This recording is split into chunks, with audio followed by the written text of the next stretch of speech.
भारताच्या हल्ल्यात मीही मेलो असतो तर बरं झालं असतं, दहशतवादी मसूद अझर हल्ल्यानंतर भाऊक होऊन असं म्हणतोय। भारताच्या हल्ल्यात मसूदच्या कुटुंबातल्या 14 जणांचा खात्मा झालाय। भारत आता कुणाची दया दाखवणार नाही, करणार नाही असंही मसूदचं वक्तव्य समोर येत आहे।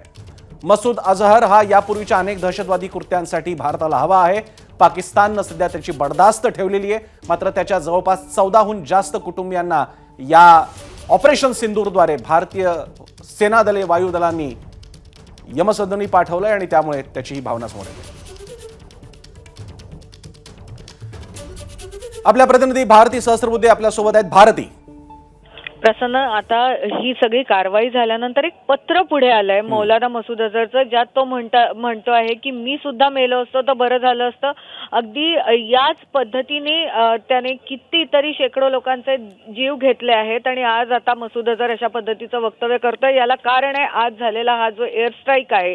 आपल्याला माहिती आहे की जैश ए मोहम्मदचं हेडक्वार्टर आहे बहावलपूरचं, आपण 100 किलोमीटर आत जाऊन पाकिस्तानात जाऊन एअर स्ट्राईक केलेला आहे त्या जैश ए मोहम्मदच्या हेडक्वार्टरवर, आणि तिथेच मौलाना मसूद अझरची पूर्ण कुटुंब होतं।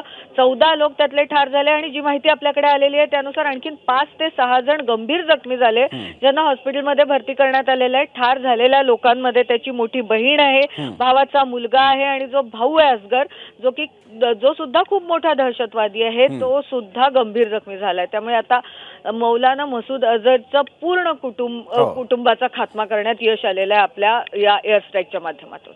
भारती, धन्यवाद या प्रतिक्रियेसाठी। मसूद अझरची ही इच्छा सुद्धा भारतीय सैन्य दल वायुदल लवकरच पूर्ण करतील, त्याची ही इच्छा सुद्धा पूर्ण होईल नक्कीच।